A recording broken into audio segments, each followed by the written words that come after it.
Pakistan astrological academy और AQTV के ज़ेर एहतमाम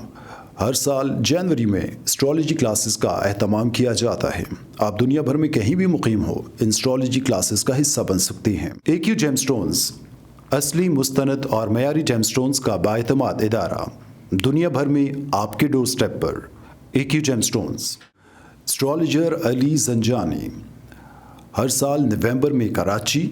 और हर साल मार्च में दुबई मौजूद होते हैं। अगर आप एस्ट्रोलॉजी यानी इल्मे नजूम से लगाव रखते हैं तो हमारा YouTube channel astrologer Ali Zanjani personal ज़रूर सब्सक्राइब कीजिए। बिस्मिल्लाहिर्रहमानिर्रहीम, अल्लाहुम्मा सल्ली अला मुहम्मद व आले मुहम्मद। अस्सलाम वालेकुम। एस्ट्रोलॉजी की क्लास के साथ आप लोग की खिदमत में हाज़िर हूँ। आज आप लोग के साथ एक बड़ी अहम और इम्पॉर्टेंट क्लास जो है इसको मैंने डिस्कस करना है, और ये अहम टॉपिक है हमारे माशरे का। अभी पिछली क्लास जो है उसमें चंद्र लगन का मैंने बताया, उससे पीछे जो हमारी क्लास थी उसमें मैंने कुछ ऐसे इवेंट्स के हवाले से ज़िक्र किया था कि कोई बिज़नेस शुरू करना है, शादी करनी है, निकाह करना है या कोई कंस्ट्रक्शन शुरू कर रहे हैं, तो कौन सा ऐसा टाइम या कौन सी लगन जो है उसका ख्याल रखना ज़रूरी है। आज उसी सिलसिले की एक कड़ी के मैच मेकिंग कि दो अफराद जब अपनी ज़िंदगी का आगाज़ करने जाते हैं तो कैसे आप दो फ़र्द की कंपैटिबिलिटी मैच करेंगे, कैसे उसको देखेंगे और कैसे आप ये प्रेडिक्ट करेंगे कि ये दोनों के दोनों एक दूसरे के लिए बेनिफिशियल हैं, ये दोनों एक दूसरे को नुकसान नहीं देंगे, नुकसान नहीं पहुंचाएंगे और एक अच्छी ज़िंदगी, एक अच्छा घर बनाएंगे, एक अच्छी नस्ल, उनकी अच्छी तरबियत करेंगे। बहुत सारे अफराद जो हैं वो मेरे पास आते हैं, एस्ट्रोलॉजी से भी उनका लगाव होता है, एस्ट्रोलॉजी को समझते भी हैं, अपने बच्चों के जायचे बनाकर ये कहते हैं कि हमारे जायचे में हमारी बेटी या बेटा, इसका जायचा, उसमें लगने वाले योग बहुत अच्छे हैं, इसके जायचे में मैरिटल लाइफ इनकी बहुत अच्छी गुजरेगी। लेकिन यहाँ पर एक गलती कर देते हैं और वो ये है कि जिसके साथ शादी होनी है या जिसके साथ आपने अपनी कंपैटिबिलिटी को मैच करना है, क्या उसके भी जायचे के अंदर ये अच्छाइयाँ मौजूद हैं या नहीं हैं। अगर दूसरे फ़र्द के जायचे में दो शादी का योग हो तो फिर क्या करेंगे, कैसे आप उसको ठीक करेंगे कि आपकी जो बेटी है या बेटा है वो तो अच्छी ज़िंदगी गुजार रहा है, लेकिन जिसके साथ आप शादी करने जा रहे हैं उसके साथ ना जहन मिलेगा ना मिजाज मिलेगा, तो फिर इन द एंड क्या होता है, वो ताल्लुक़ ख़त्म हो जाता है। और कई दफ़ा इंसान हैरान होता है कि हमारे जायचे में या हमारे बच्चों के जायचे में तो ऐसी कोई प्रॉब्लम नहीं थी, कोई चीज़ नहीं थी, लेकिन जिसके साथ आपने उस ताल्लुक़ का आगाज़ किया उस फ़र्द के जायचे में वो ख़राबी हो सकती है कि वो आपके साथ ज़्यादा देर चलने वाला ना हो। तो एस्ट्रोलॉजी के रूल्स के अंदर 8 ऐसे पॉइंट हैं जो मैच मेकिंग के हवाले से देखे जाते हैं। आज मैं पूरे के पूरे 8 पॉइंट्स जो हैं वो तो आपसे डिस्कस नहीं करूंगा, मैं सिर्फ 4 जो पॉइंट्स हैं मेन उनको मैं डिस्कस करूंगा, ताकि आप जब भी किसी की मैच मेकिंग करें तो इन चीज़ों को अपने जहन में रखें। इंशाल्लाह अगले लेक्चर के अंदर जो है वो मज़ीद मैच मेकिंग के ऊपर बात करेंगे कि कंपैटिबिलिटी कैसे देखी जाती है। अब कंपैटिबिलिटी जो है ये सिर्फ शादी के लिए नहीं, ये दोस्ती के लिए भी हो सकती है। ये पार्टनरशिप, बिज़नेस के आगाज़ के दो फ़र्द का मिलाप किसी बेहतरी के लिए, किसी अपने अच्छे मुस्तकबिल के लिए उसको किस तरह से देखा जाए कि वो कैसे बेहतर हो सकते हैं। अक्सर ये भी देखा गया है कि दो मियाँ बीवी हों या दो पार्टनर हों, वो आपस में बड़ा अच्छा एक रिलेशन लेके चल रहे होते हैं, लेकिन बीच में कोई ऐसा तीसरा बंदा जंप इन करता है कि उसकी वजह से भी ताल्लुक़ ख़राब हो जाते हैं। तो मैच मेकिंग के लिए कुछ असूल जो हैं इनको आप लिख लें, नोट कर लें, ये आपके जहन में लाजमी होने चाहिए। सबसे पहले तो आपके पास जब भी कोई जायचा आए, दो लोगों का, दो फ़र्द का जायचा आए और आप वो बनाते हैं और देखते हैं कि इन दोनों की जो कंपैटिबिलिटी है वो मैच होगी या नहीं होगी, अपने जहन से इस चीज़ को भी निकाल दीजिए। ये जो ज़ोडिएक कंपैटिबिलिटी चल रही होती है कि फ़लाँ ज़ोडिएक की फ़लाँ के साथ कैसा है, फ़लाँ ज़ोडिएक फ़लाँ के साथ कैसा है, एक्चुअल कंपैटिबिलिटी होती है आपका पैदाइशी जायचा, जन्म कुंडली, बर्थ चार्ट, बहुत सारे इसके नाम। असेंडेंट आपको बताता है कि आपने दूसरों के साथ क्या बर्ताव करना है या दूसरे आपके साथ क्या बर्ताव करेंगे। सबसे पहले नंबर 1 पे जो पॉइंट आता है कि 2 जायचे आप लोग के जब सामने आ जाएं तो उसमें नंबर 1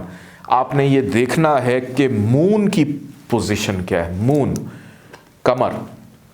मून मैच मेकिंग के लिए बड़ा इंपॉर्टेंट रोल प्ले करता है।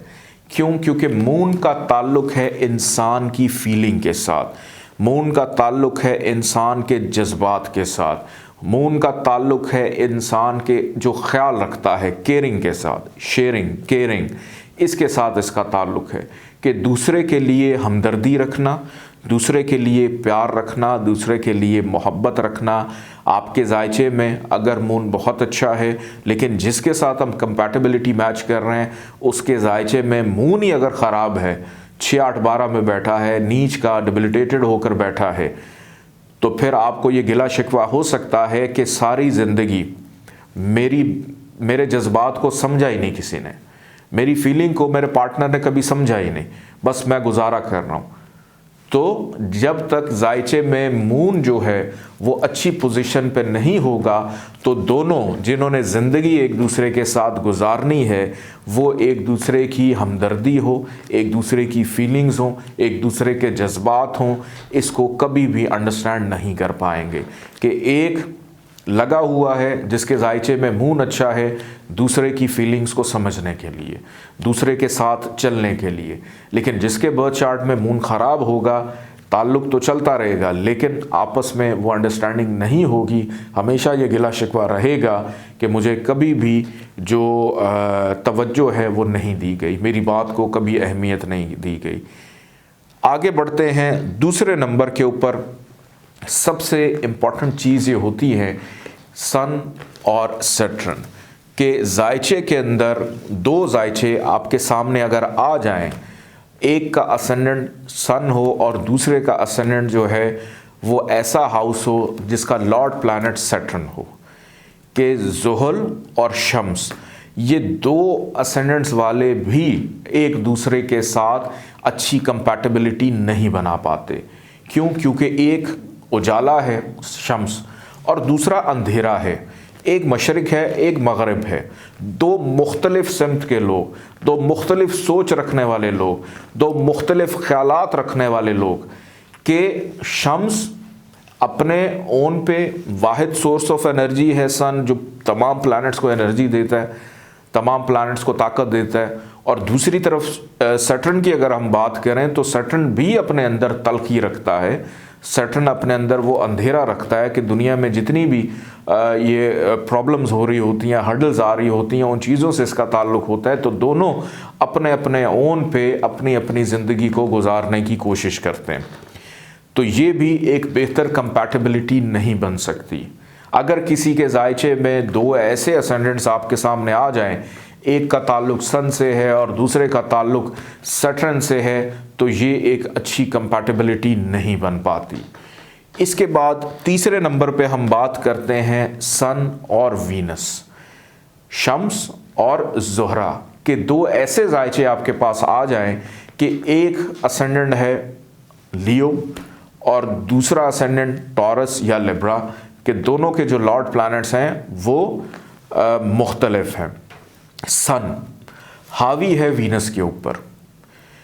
सन अगर किसी मेल की जायचे में होगा तो वो औरत पे रोब डालेगा, और अगर औरत के जायचे में शम्स का ताल्लुक़ है तो औरत अपने शौहर पे रोब डालेगी, और बेचारा जो वीनस से ताल्लुक़ रखता है या रखती है वो बेचारा दब करेगा कि बस सारी ज़िंदगी सुनना ही पड़ेगा, कुछ कहने का मौका ही कभी नहीं मिलेगा। और वीनस, मैंने जब शुरू में आप लोगों को क्लासेस दी थी कि वीनस अपने अंदर बहुत ज़्यादा ख्वाहिशात रखता है, दुनिया में जितनी भी गड़बड़ है वो ख्वाहिशात से ही शुरू होती हैं। तो ये दोनों एक दूसरे के लिए ख़तरनाक हद तक भी ख़राब हो सकते हैं। तो ये भी एक अच्छी कंपैटिबिलिटी नहीं समझी जाती। आगे बढ़ते हैं चौथे नंबर के ऊपर, मार्स और सैटर्न, यानी मरीख और ज़ुहल के दो जायचे अगर आपके सामने आ जाएं, एक का ताल्लुक मार्स से हो और दूसरे का ताल्लुक ज़ुहल यानी सैटर्न से हो, तो ये भी एक अच्छी कंपैटिबिलिटी नहीं मानी जाती। ये दोनों के दोनों मुख्तलिफ मिजाज रखने वाले, मुख्तलिफ सोच रखने वाले, मुख्तलिफ अंदाज़ रखने वाले, मुख्तलिफ ख़यालात रखने वाले। एक कहेगा कि मैंने खाना खाना है, दूसरे कहेगा नहीं मैंने मूवी देखनी है, एक कहेगा मैंने आउटिंग के लिए जाना है, दूसरा कहेगा आज मेरी तबीयत ठीक नहीं है। तो ये दोनों कोई ना कोई ऐसा मौका तलाश करते रहेंगे कि हम एक दूसरे को नीचा दिखाएं, एक दूसरे पर हावी हों, एक दूसरे के अंदर गलतियां तलाश करें, चाहे वो मेल है चाहे वो फीमेल है। तो 8 पॉइंट्स में से आज मैंने आपको 4 ऐसे पॉइंट्स बताए हैं कि मैच मेकिंग के लिए इनको देखना, इनको ख्याल रखना बहुत ज़रूरी है। नंबर 1 पे मून, नंबर 2 पे सन सैटर्न, नंबर 3 पे सन वीनस, नंबर 4 पे मार्स और सैटर्न। ये 4 पॉइंट्स ऐसे हैं जो जहन में रखना बहुत ज़्यादा ज़रूरी हैं। मिसाल के तौर पे हम इसी जायचे को ले लेते हैं, हम इसी जायचे को देखते हैं कि इस जायचे के अंदर आपके पास कोई भी जायचा आ जाता है और उसमें हम ये देखते हैं कि ये जायचे का पहला घर फॉर एग्ज़ाम्पल एरीज़ है, और इसी जायचे में सबसे पहली हम कंडीशन को देखते हैं कि मून बैठा हुआ है जायचे के 7वें घर में, 7th हाउस में,